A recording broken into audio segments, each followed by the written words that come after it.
Hi, thank you for joining me. In today's review, I'm going to be doing a mashup of Jim Rohn's and Dr. Adelaja's philosophies of getting what you want out of life. Both philosophies are quite similar, so I thought I would do a mashup and see what I come up with. So let's get into it. Dr. Sunday maintains that life is predictable. He says this is the greatest secret that he has discovered. Everyone can predict their own lives, and you can predict the lives of other people merely by looking at what they're doing and seeing the results that they get. There is little mystery there. Things can be planned and outcomes can be predicted. So a personal antidote. At the beginning of summer, I decided to plant a vegetable garden. So I sowed the seeds, I watered the seeds, and lo and behold, in a few weeks, I started noticing that the plants were growing, green shoots. I'm beginning to see the signs that I'm going to get quite a lovely harvest from the seeds that I planted. This just proves that there are fixed principles, and it doesn't matter if you're green-fingered or not. All being equal, if you do plant seeds, you will reap a harvest. Jim Rohn's philosophy is equally the same. Using biblical quotes, he says, whatever you sow, you will reap. And if you're not happy with the results that you're reaping, you need to question the person who sowed the seeds in the first place. Jim's 7 points for better results. 1. The law of sowing and reaping is negative. You don't get what you don't plant. I planted corn and tomatoes, so that's a crop I got back. 2. The law of sowing and reaping is positive. Same as point 1.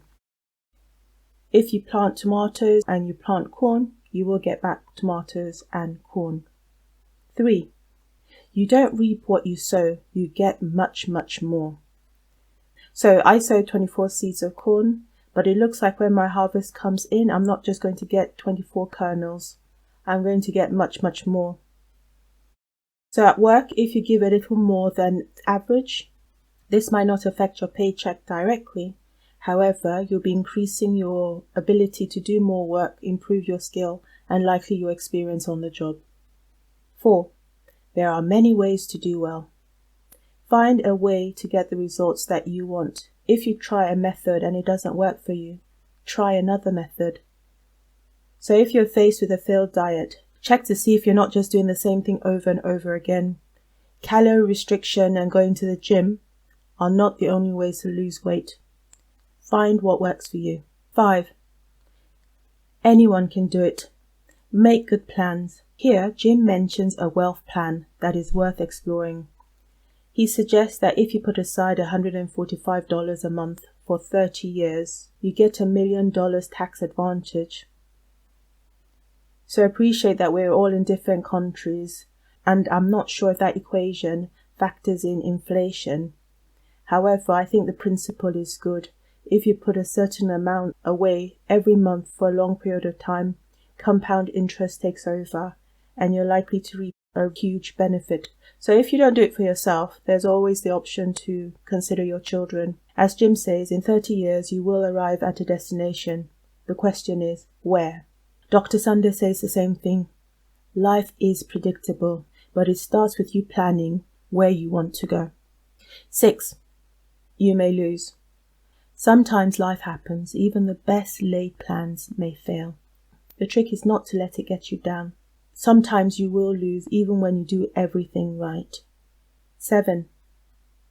If you don't sow because you're afraid of what could happen to your crop, you're 100% guaranteed not to reap.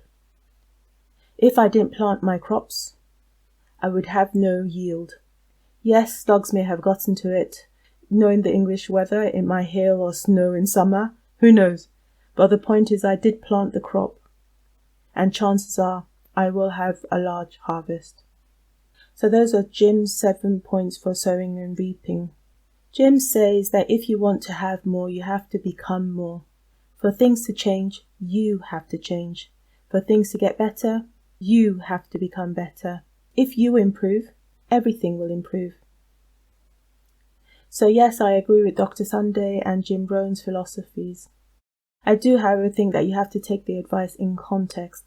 In some societies, due to human manipulation, life may not be predictable.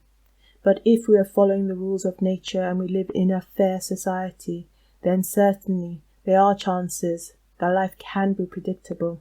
and success can be planned. Well, that's the end of the review. I hope you enjoyed it. If you did, please like, and I'll see you again in the next one. Bye for now.